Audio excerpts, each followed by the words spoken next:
नमस्कार and I welcome you all DRX mentor. आज की वीडियो में डिस्कस करेंगे CGHS फार्मासिस्ट वैकेंसी के बारे में। कब तक ये वैकेंसी आपको देखने को मिल सकती है। जैसा कि आपको पता है ESIC और SGPGI का आज एग्ज़ाम हो चुका है और जो ESIC है उसमें मोस्टली जो कैंडिडेट हैं उनका एग्ज़ाम अच्छा नहीं गया है ड्यू टू नॉन फार्मा। तो उन्हें निराश होने की कोई आवश्यकता नहीं है, उनको जस्ट अपनी प्रिपरेशन है उसको कंटिन्यू रखना है, क्योंकि 2024 में आपको बहुत बड़ी वैकेंसी देखने को मिल सकती है CGHS में और रेलवे फार्मासिस्ट में। तो रेलवे में मैं ऑलरेडी डिस्कस कर चुका हूं, यदि वो आपने वीडियो नहीं देखा है तो मैं डिस्क्रिप्शन में लिंक दे दूंगा, वहां से आप देख सकते हैं। आज की वीडियो में डिस्कस करेंगे CGHS का। जैसा कि आपको पता है CGHS फार्मासिस्ट का एग्जाम खुद कंडक्ट कराती थी पहले, बट रिसेंटली SSC इसका एग्ज़ाम कंडक्ट कराने लगा है। और जो SSC है उसने 2024 के अपने शेड्यूल्ड में जो कैलेंडर आता है उसमें मेंशन किया हुआ है कि 2024 में आपको वैकेंसी देखने को मिल सकती है। अब 2024 में भी बात करूं कि ये वैकेंसी आपको कब देखने को मिल सकती है, तो मोस्ट प्रोबेबली है, पॉसिबिलिटी बहुत ज़्यादा है कि आपको इलेक्शन से पहले मिल जाए। और इलेक्शन जो है लोकसभा के वो होने वाले हैं अप्रैल से मई के बीच में। और जैसा कि आपको पता है कि अप्रैल जैसे ही कोई भी लोकसभा इलेक्शन होते हैं, राज्यसभा इलेक्शन होते हैं, तो उसमें क्या होता है कि आपके आचार संहिता लगती है और इसमें लोकसभा के केस में आपकी लगने वाली है मार्च में। तो ये बहुत हद तक पॉसिबिलिटी है कि आपको जनवरी या फरवरी में वैकेंसी देखने को मिल जाए। तो चलिए डिस्कस करेंगे CGHS फार्मासिस्ट के बारे में, कंप्लीट डिस्कस करेंगे। जैसा कि आपको पता है कि हम सभी जो भी वीडियो होता है उसमें कंप्लीट डिस्कस करते हैं, उसके प्रमोशन के बारे में, वर्कलोड के बारे में, फैसिलिटी के बारे में। तो एक मोटिवेशन भी आता है पहले से उसको जानने में कि ये वैकेंसी हमारे लायक है भी कि नहीं है। और ये वैकेंसी मैं आपको बताऊंगा बहुत अच्छी वैकेंसी होती है। यदि आपकी ड्रीम है जैसे आपको UPSC या स्टेट PCS वगैरह क्लियर करना है, तो ये जो CGHS है यहाँ पर आपको सफिशिएंट टाइम मिलता है, आप प्रिपरेशन इजीली कर सकते हैं और अपनी ड्रीम जॉब अचीव कर सकते हैं। फर्दर जो ड्रीम जॉब है मैं आपको बता रहा हूँ। तो चलिए सबसे पहले स्टार्ट करेंगे। यदि उससे पहले आपने चैनल को सब्सक्राइब नहीं किया तो चैनल को सब्सक्राइब कर लीजिए, वीडियो को लाइक कर दीजिए। इन पॉइंट्स पर हम डिस्कस करने वाले हैं। हम बात करेंगे जॉब प्रोफाइल के बारे में, वर्किंग आवर के बारे में कि कितने घंटे काम करना होता है। फिर बात करेंगे हम ऑफिस एनवायरनमेंट के बारे में, सैलरी के बारे में हम बात करने वाले हैं, प्रमोशन के बारे में बात करेंगे, ट्रांसफ़र कितने साल में यहाँ पर ट्रांसफ़र होता है उसके बारे में, फैसिलिटी कौन कौन सी मिलती है उसके बारे में बात करेंगे, क्वार्टर फैसिलिटी के बारे में बात करेंगे, हॉलीडे लीव्स के बारे में बात करेंगे, स्पेशल अलाउंसेस क्या क्या मिलता है उनके बारे में बात करेंगे, और LTC अदर ड्यूटीज़ के बारे में इस वीडियो में डिस्कस करने वाले हैं। तो सबसे पहले बात करेंगे जॉब प्रोफाइल क्या होती है। ठीक है, तो CGHS central government health scheme लगभग 79 सिटीज़ को इंडिया में कवर करती है और यहाँ पर आपको सेंट्रल गवर्नमेंट के एम्प्लॉय देखने को मिलते हैं, ये आप देख सकते हैं। और सबसे ज़्यादा जो डिस्पेंसरी हैं वो आपको दिल्ली में देखने को मिलेंगी। ठीक है, ये आप देख सकते हैं जॉब प्रोफाइल में भी मैं आपको सबसे पहले पेशेंट्स के बारे में बताऊं तो यहाँ पर आपको सेंट्रल गवर्नमेंट के एम्प्लॉय देखने को मिलते हैं, सेंट्रल गवर्नमेंट के एम्प्लॉय प्लस उनके जो भी डिपेंडेंट होते हैं। अब जैसे डिपेंडेंट क्या होते हैं, जैसे कि आप फार्मासिस्ट बनेंगे तो डिपेंडेंट आपके फादर मदर होंगे, आपकी वाइफ होगी, आपके चिल्ड्रंस होंगे। ठीक है, आपके भाई और आपकी बहन भी इंक्लूड हो सकते हैं। आपके भाई जैसे जो भी आपका भाई है, यदि उसकी एज 18 से कम है तो उसको आप उसका CGHS कार्ड बना सकते हैं। और जो सिस्टर होती है उसका जब तक उसकी मैरिज नहीं होती तब तक उसका कार्ड वैलिड होता है, उसके बाद जैसे ही उसकी मैरिज होती है उसके बाद वैलिड नहीं होता है। प्लस यहाँ पर आते हैं पेंशनर्स। अब पेंशनर्स में जैसे पेंशनर्स में जब आप रिटायर हो जाते हैं या कोई भी रिटायर हो जाता है तो वो पेंशनर्स कहलाता है, तो वो आते हैं। प्लस उसके डिपेंडेंट जैसे कि कोई भी है उसके डिपेंडेंट में उसकी वाइफ हो सकती है तो वो आते हैं। दिल्ली पुलिस के एम्प्लॉय आते हैं, CISF के एम्प्लॉय आते हैं, ICMR CSIR के जो टेक्निकल और नॉन टेक्निकल एम्प्लॉय होते हैं वो आते हैं, पोस्ट ऑफिस के एम्प्लॉय आते हैं, और जैसे CBI वगैरह हो गया और जो भी सेंट्रल गवर्नमेंट एम्बेसीज वगैरह में जो काम करते हैं। ठीक है, तो वो सब यहाँ पर हेल्थ फैसिलिटी अवेल करने के लिए यहाँ पर आते हैं। तो देखिए CGHS में क्या होता है कि ये दो टाइप के कार्ड बनते हैं, एक होता है ग्रीन और एक होता है येलो। जो ग्रीन कार्ड होता है वो बनता है आपका जो भी वहाँ पर ये इसमें गलत लिखा हुआ है, जो ग्रीन कार्ड होता है वो एम्प्लॉय के लिए बना होता है। ये एक्चुअली ओल्ड वाला है तो बट मेरे को कहीं से कोई कार्ड मिल नहीं रहा था तो ये ओल्ड वाला मिला था तो मैंने यहाँ पे इंक्लूड कर दिया। तो जो ग्रीन वाला होता है वो एम्प्लॉय के लिए होता है जो कि ऑलरेडी वर्क कर रहे हैं, और जो येलो वाला होता है वो होता है आपका पेंशनर्स के लिए। ठीक है, तो इसमें एक यूनिक ID नंबर होता है, यहाँ पर आप देख सकते हैं ये यूनिक ID नंबर है। तो आपको क्या होगा, एक सिस्टम प्रोवाइड कराया जाएगा उसमें CGHS का मॉड्यूल होता है। उसमें जब आप ये लॉगिन करेंगे और ये नंबर डालेंगे, जैसे इसमें नंबर है 1058503, जब उसमें डालेंगे तो उनकी जो भी एम्प्लॉय होगा या पेंशनर होगा उसकी सारी डिटेल आ जाएगी, कौन सी मेडिसिन उसने प्रेस्क्राइब, डॉक्टर ने उसको प्रेस्क्राइब की है, वो सब आ जाएगी। ठीक है, तो जैसे ही आप इंटर करेंगे, इशू करेंगे, तो वो सारी मेडिसिन उसको इशू हो जाएगी और आपको देना पड़ेगा वो जितनी भी मेडिसिन उसको प्रेस्क्राइब की गई हैं, वो इशू हो जाएगी। तो इशू होने का देखिए रिकॉर्ड होता है, इसमें पूरा डिजिटल सिस्टम है, ये इसमें कोई भी मैनुअल सिस्टम नहीं है। जैसे ही आप इशू करेंगे तो जो जितनी भी मेडिसिन आपने इशू करी हैं वो सारी की सारी डिटेल पहुंच जाएगी एम्प्लॉय या पेंशनर्स के पास, उसके पास मैसेज आ जाएगा कि इतनी मेडिसिन आपके नाम पे इशू हुई है। तो ये सिंपल सा सिस्टम होता है, सब डिजिटलाइज्ड होता है, कोई भी मैनुअल नहीं होता है, ऑलरेडी उसमें मेडिसिन मेंशन होती हैं, जस्ट आप इशू करेंगे तो वो पेशेंट्स को उसके नाम पर इशू हो जाएगी। ठीक है, अब यहाँ पर होता है दो टाइप के, एक होता है डिस्पेंसिंग और एक होता है स्टोर में। इससे पहले मैं आपको बता दूं, जैसे जो डिस्पेंसरी होती है वहाँ पर कौन कौन लोग होते हैं।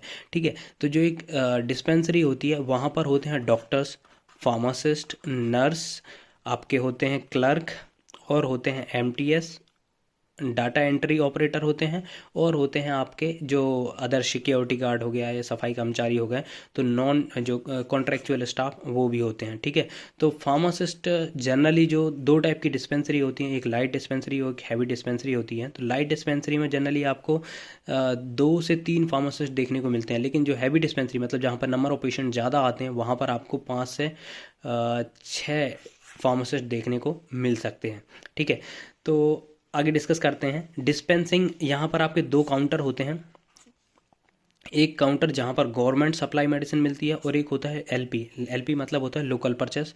जैसे कोई भी पेशेंट आया, उसको डॉक्टर ने मेडिसिन प्रेस्क्राइब की, यदि वो आपके स्टोर में है, तो जैसे गवर्नमेंट सप्लाई हो गई और दूसरी हो गई जन औषधि, क्योंकि अब जन औषधि भी बहुत सारी यहाँ पर मेडिसिन आती है, तो उनमें से आपको देना है। अदरवाइज नहीं है तो आपको इंडेंट करना पड़ेगा, मतलब डॉक्टर खुद ही इंडेंट कर देता है, इंडेंट करा के आपके पास आती है वो मेडिसिन मार्केट से परचेस होके, फिर वो मेडिसिन आपको इशू करना है फ्रॉम LP काउंटर। तो 2 टाइप के काउंटर होते हैं, एक जहाँ पर गवर्नमेंट मेडिसिन मिलती है, दूसरा जो कि जैसे आप मार्केट से परचेस करके मेडिसिन देते हैं। थर्ड एक होता है स्टोर वाला वर्क। स्टोर में जो होता है, स्टोर कीपर कहते हैं उसको जनरली, तो उसमें जो भी रिकॉर्ड मेंटेन करना होता है, इंडेंटिंग और स्टोर मेंटेन करना होता है। इंडेंटिंग क्या होता है, जैसे अब यहाँ पे क्या होता है कि एक होता है मेन डिपोट होता है जहाँ पर कि गवर्नमेंट की मेडिसिन आती है। अब यहाँ पर जो जैसे आप कोई भी डिस्पेंसरी में है और वहाँ पर आप स्टोर कीपर हैं, तो आप क्या करेंगे, सच एज PCM जो पैरासीटामोल होती है उसकी आपको रिक्वायरमेंट है 1000 की, तो वो आप इंडेंट करेंगे, रिक्विजिशन बनाएंगे और भेजेंगे आपके जो डिपोट होगा जहाँ पर कि बहुत सारा स्टॉक होता है, वहाँ पर आप जब लिख के देंगे कि मुझे 1000 टैबलेट जो है पैरासीटामोल की चाहिए, तो जब आप वो अप्रूव कर देंगे, अप्रूव करने के बाद आपको भेज देंगे, आपके स्टोर में आ जाएगी, तो वो आपके पास स्टोर में आ जाएगी।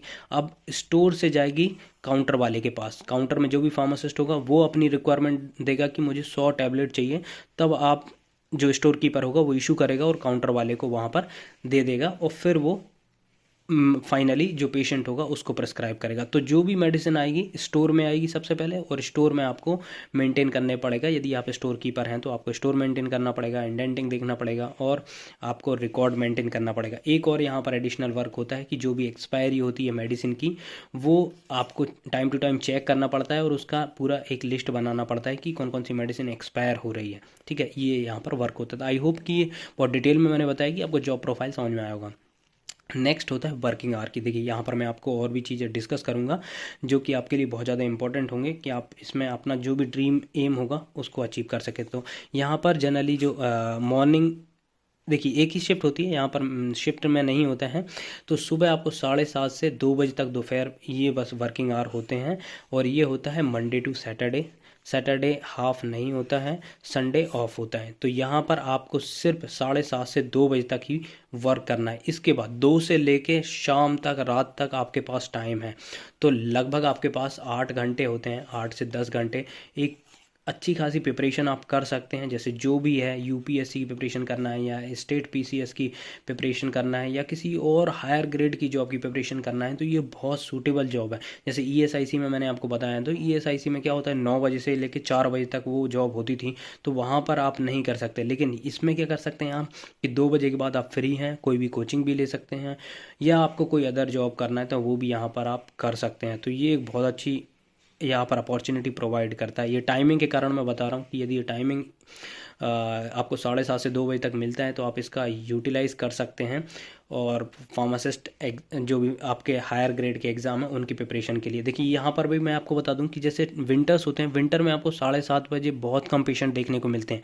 जनरली 9 के बाद ही पेशेंट्स आते हैं, और यहाँ पर लगभग 1 से 1:30 बजे तक आपको पेशेंट देखने को मिलते हैं। इसके बाद कोई भी पेशेंट नहीं, मतलब 2 के बाद तो कोई भी नहीं आता।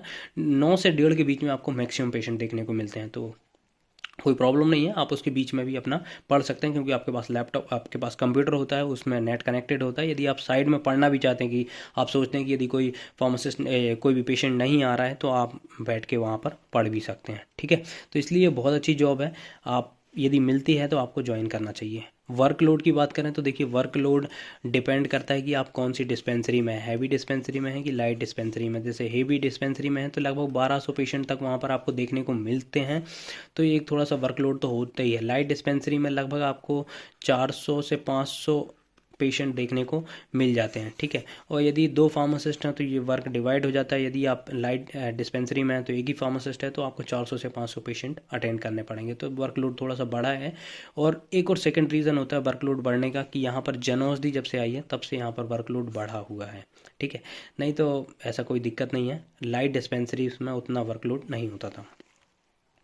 अब बात करेंगे ऑफिस एनवायरनमेंट की, तो ऑफिस एनवायरनमेंट टोटली डिपेंड करता है आपके ऊपर कि आप कैसे बिहेव करते हैं और डीलिंग पावर क्या है। यदि आप डील करना जानते हैं लोगों से, तो ऑफिस एनवायरनमेंट में आपको कोई प्रॉब्लम नहीं होगी। कभी कभी होता है, अपवाद की मैं बात कर रहा हूँ, कि आपको जैसे कहीं आपका जो कोलीग्स हैं वो थोड़े से यदि रूड मिल जाएं, तब आपको प्रॉब्लम होती है। अदरवाइज यदि आप डील करना जानते हैं तो कोई प्रॉब्लम आपको नहीं आने वाली है। सैलरी की बात करें तो देखिए, सैलरी जो सीजीएचएस सिटी है, क्योंकि यहाँ पर आपके दो यदि आपकी सिटी एक्स, जैसे आपको पता है, वाई और जेड, यदि इनमें से कहीं पे है आपकी, तो इसमें 2 डिफरेंस आते हैं। एक तो आपके एचआरए में डिफरेंस आता है और एक टीएटीपी में डिफरेंस आता है। यदि आप जैसे मेट्रो सिटीज़ में हैं, जैसे दिल्ली में यदि आप जॉब करते हैं, तो उस केस में ये आपका एप्लीकेबल होता है। यहाँ पर 27% आपको एचआरए मिलता है। बेसिक आपकी होती है, जैसा कि आपको पता है, लेवल 5 29,200 मिलता है। एचआरए आपको 7884 मिलता है। डीए जो कि अभी चल रहा है 46%। ठीक है, तो 13,432 आपको मिलेगा। टीए जो ट्रैवलिंग अलाउंस है वो आपको 5256 मिलेगा। हॉस्पिटल पेशेंट केयर अलाउंस जो एडिशनल मिलता है 4100 रुपये आपको मिलता है। तो टोटल आपकी 59,000, नियरली 60,000 आपकी सैलरी बनती है। यहाँ पर 2 डिडक्शन होते हैं आपके। एक होता है आपका एनपीएस का, न्यू पेंशन स्कीम, जो कि आपका जो बेसिक होता है, और एचआरए उसका 10% डिडक्ट होता है। जैसे आपका बेसिक और एचआरए यदि आपको इसको मिला लें तो लगभग ये बन जाएगा 38,000 बनेगा, तो लगभग 3800 आपका डिडक्शन होगा। ठीक है, फिर आपका दूसरा डिडक्शन जो होता है वो सीजीएचएस हेल्थ फैसिलिटी का लगभग 250 रुपये यहाँ पर कट होता है। ठीक है, तो ये 2 डिडक्शन होते हैं, लेकिन थर्ड डिडक्शन होगा जब आप टैक्स स्लैब में आने लगेंगे, तो वहाँ पर आपका टैक्स कटता है। ठीक है, नेक्स्ट डिस्कस करते हैं स्पेशल अलाउंस के बारे में। तो जैसा कि आपको पता है, ड्रेस अलाउंस यहाँ पर मिलता है 5,000 पर ईयर। दिवाली बोनस आपको साल में एक बार 7,000 रुपये मिलता है। चाइल्ड एजुकेशन अलाउंस मिलता है 27,500, मैक्सिमम 2 चाइल्ड तक आपको मिलता है। और ये मिलता है नर्सरी से लेकर 12 तक, उसकी जो भी स्कूलिंग ट्यूशन फीस होती है वो यहाँ पर मिलती है। क्वार्टर फैसिलिटी की बात करें तो देखिए, क्वार्टर फैसिलिटी यहाँ पर मिल जाती है, लेकिन मैं यहाँ पर आपको बताऊँगा कि क्वार्टर फैसिलिटी आपको कब अवेल करना है। यदि देखिए आप डिस्पेंसरी में है और एक कोई डिस्पेंसरी है, उसके नियर बाय 4-5 किलोमीटर के अंदर आपको मिल रहा है क्वार्टर, तभी आप इसको अवेल करें, अदरवाइज उसको ना लें। क्योंकि क्या होता है कि जैसे आप दिल्ली वगैरह में जॉब करते हैं, यदि आपकी डिस्पेंसरी से आपकी जो क्वार्टर है वो लगभग 12 से 15 किलोमीटर है, तो आपको आने जाने में बहुत ज़्यादा टाइम लगेगा, आपको ट्रैफिक मिलेगा। जैसे दिल्ली में सर्दी भी बहुत ज़्यादा पड़ती है, गर्मी भी बहुत पड़ती है। ठीक है, तो कोशिश करें कि आप नियरेस्ट जो डिस्पेंसरी है उसके नियरेस्ट कोई क्वार्टर मिल रहा है तो ठीक है, अदरवाइज आप रूम ही प्रेफर करें। मतलब आपको एचआरए मिलेगा, आप रूम ले लें आसपास अपने। क्वार्टर फैसिलिटी अवेल करने का तभी मतलब है जब आपके नियरेस्ट है जो आपकी डिस्पेंसरी है उसके क्वार्टर। ठीक है, एग्जिस्टिंग प्रमोशन क्या होता है, जैसे ही आप फार्मासिस्ट बनेंगे तो आपको पता है कि जैसे ही आप 2 साल आपको इनिशियली 2800 ग्रेड पे मिलता है और आपको मिलता है फार्मासिस्ट का डेजिग्नेशन। और जैसे 2 साल प्रोविजन कंप्लीट करते हैं आपको डेजिग्नेशन मिलता है सीनियर फार्मासिस्ट का और आपका लेवल हो जाता है लेवल 6 4200 ग्रेड पे। फिर आपके प्रमोशन 10-10 साल में होते हैं, जैसा कि आपको पता है 10 साल बाद सीनियर फार्मासिस्ट पर आप जब 10 साल व्यतीत कर लेते हैं तब आपको मिलता है फार्मेसी ऑफिसर का और आपका लेवल हो जाता है 7 that is 4600 grade pay. Fourth promotion मिलता है आफ्टर 10 ईयर, जब आप फार्मेसी ऑफिसर पे 10 साल काम कर लेते हैं उसके बाद मिलता है आपको सीनियर फार्मेसी ऑफिसर का, जिसका लेवल होता है 8 और ये होता है 4800 ग्रेड पे। फिर उसके बाद क्या होता है, क्योंकि प्रमोशन नहीं होता है आपके जस्ट इंक्रीमेंट होते हैं, वो भी ईयरली होते रहते हैं, ठीक है। लेकिन अभी ये रिवाइज होने वाला है क्योंकि बहुत सारे जो ग्रुप हैं CGHS फार्मासिस्ट के और जो अदर ग्रुप हैं उनने बहुत ज़्यादा स्ट्रगल किया, उसके बाद ये प्रपोज्ड कैडर है, प्रपोज्ड क्या फाइनल हो चुका है, बट अभी तक ये गैजेट में पब्लिश नहीं हुआ है तो ये फाइनल हम नहीं कह सकते, लेकिन हाँ ये आपको देखने को मिलेगा, गैजेट में ही पब्लिश जस्ट होने वाला है ये। तो फार्मासिस्ट जो कि आप एंट्री पे होते हैं लेवल 5 फार्मासिस्ट ही रहेंगे आप 2 साल बाद। देखिए वहाँ पर हो गए थे आप सीनियर फार्मासिस्ट, यहाँ पर फार्मासिस्ट ही रहेंगे 2 साल बाद भी, लेवल हो जाएगा आपका 6। यहाँ पर सिर्फ आपके जो लेवल है उसमें चेंज आएगा, आपका डेजिग्नेशन में चेंज नहीं आएगा। लेकिन फिर क्या होगा कि आपके प्रमोशन होंगे सीनियर फार्मासिस्ट पे, असिस्टेंट डिपोट मैनेजर पे और डिपोट मैनेजर। देखिए डिपोट मैनेजर क्या होता है कि जैसे मैंने आपको बताया था कि आपकी जो गवर्नमेंट मेडिसिन होती है वो डिपोट पे आती है, डिपोट पे एक मैनेजर रहेगा जो कि फार्मासिस्ट रहेगा, वो भी प्रमोट होकर बनेगा, ठीक है। इसका लेवल रहेगा 9, ये होगा 5400 ग्रेड पे। ये बहुत अच्छा कैडर होने वाला है फार्मासिस्ट के लिए। 5400 ग्रेड पे मतलब आपको अच्छी खासी सैलरी मिलेगी, ठीक है। तो बट जब ये फाइनल आ जाएगा तो उसमें एक वीडियो बनाऊंगा कि कब कब ये प्रमोशन होने वाले हैं। नेक्स्ट ट्रांसफ़र की बात करें तो यहाँ पे 4 टाइप के ट्रांसफ़र होते हैं, एक होता है टेम्पररी, एक होता है रोटेशनल, एक होता है ऑन रिक्वेस्ट पर ईयर और एक होता है म्यूचुअल ट्रांसफ़र।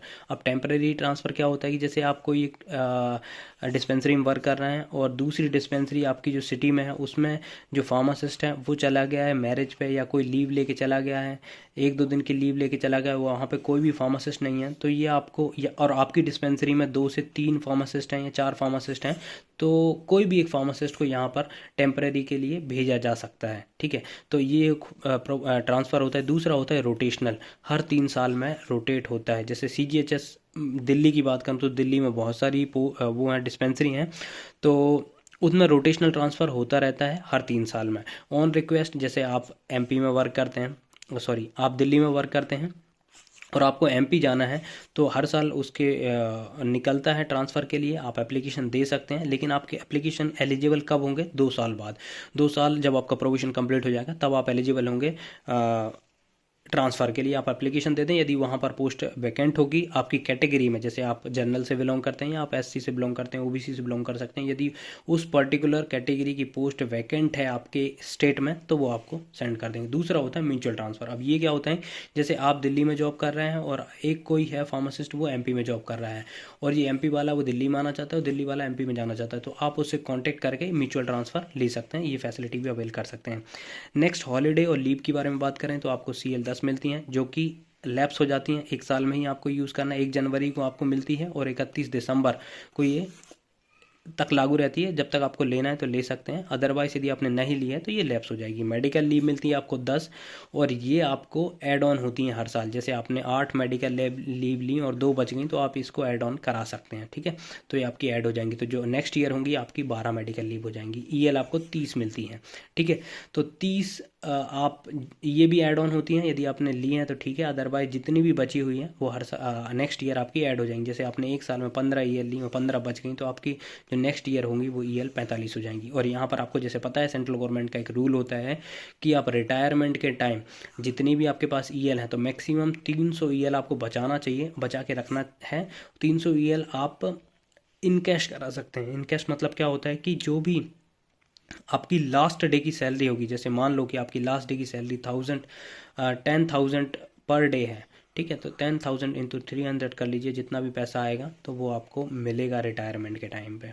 तो ये आप बचा के रखिएगा EL। और EOL मिलता है, ये विदाउट पे लीव होती है, जैसे आप कहीं पे जाना चाहते हैं, स्टडी वगैरह, स्टडी तो नहीं मिलती है, जैसे आपको एडिशनल लीव लेना है कि आपके 30 EL में भी काम नहीं हो रहा है तो EOL आप ले सकते हैं, जो कि विदाउट पे लीव होती है, आपको कोई भी सैलरी उस पीरियड की नहीं मिलेगी।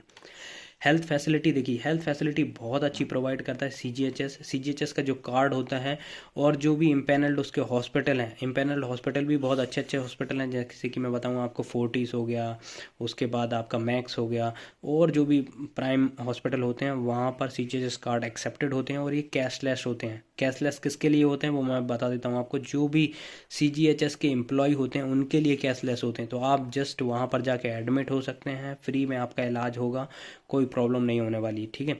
बट आपका वहाँ पर सिर्फ जो डायग्नोस्टिक होगा और आपके जो कंसल्टेंसी होगा उसी का ही आपका कैशलेस होगा, अदरवाइज और जो मेडिसिन होंगी वो आपको डिस्पेंसरी से इशू होंगी, ठीक है। तो यहाँ पर आपके जो भी डायग्नोस्टिक, आपके जैसे एमआरआई कराना है, सिटी स्कैन कराना है, आपको ब्लड टेस्ट कराना है, या डॉक्टर कंसल्टेंसी होगी, वो सब आपकी कैशलेस होगी। तो ये एक बहुत अच्छी फैसिलिटी होती है। ये आप ऑल ओवर इंडिया कहीं पे भी करा सकते हैं। यदि आप दिल्ली में जॉब करते हैं लेकिन आप जैसे केरला वगैरह गए हैं, या फिर आप तमिलनाडु गए हैं, या फिर यहाँ पर मध्य प्रदेश गए हैं, तो वहाँ पर जाके किसी भी जो सीजीएचएस इम्पैनल्ड अप्रूव्ड हॉस्पिटल है वहाँ जाके आपका हेल्थ चेकअप या ट्रीटमेंट करा सकते हैं। वो भी कैशलेस होता है, फ्री में, कोई भी पैसा आपको नहीं देना होता है, ठीक है। नेक्स्ट, हाँ, इसमें मैं आपको ऐड और ये कर दूँ कि यदि आप इमरजेंसी में है, यदि आपके जो पेरेंट्स हैं वो गांव में रहते हैं, ठीक है, तो आपके जो नियरेस्ट जो भी हॉस्पिटल है वहाँ से वो ट्रीटमेंट करा सकते हैं।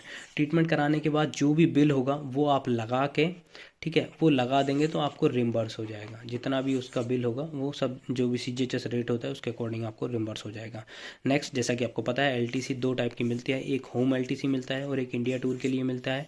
होम एलटीसी आप हर साल अवेल कर सकते हैं, जो भी आपको जैसे इंडिया टूर पे जैसे यहाँ पर अंडमान जाना है, यहाँ पर लद्दाख जाना है, तो 4 साल में एक बार आप ये एलटीसी ले सकते हैं, ठीक है। अदर ड्यूटीज़ की बात करें तो यहाँ पर आपको इलेक्शन ड्यूटी मिल सकती है, अमरनाथ यात्रा ये होती है आपके, यदि आप घूमने के शौकीन हैं तो यहाँ पर आप अप्लाई कर सकते हैं। जब अमरनाथ यात्रा होती है तो आप अप्लाई करेंगे तो आपको अमरनाथ यात्रा के लिए भेज दिया जाएगा। लगभग 1 महीना की जो यात्रा होती है वहाँ पर जो मेडिकल टीम होती है उसके साथ आप वर्क कर सकते हैं, ठीक है। पल्स पोलियो की ड्यूटी होती है, पल्स पोलियो जो हर साल फरवरी या जब भी वो कैंप लगता है तो वहाँ पर आपको जाना पड़ सकता है। तो ये अदर ड्यूटी होगी। आई होप कि ये वीडियो आपको अच्छा लगा होगा, पूरा डिटेल में मैंने बनाया था। यदि अच्छा लगा हो तो प्लीज़ चैनल को सब्सक्राइब करिए, वीडियो को लाइक करिए, शेयर करिए एंड कमेंट करिए। Thank you.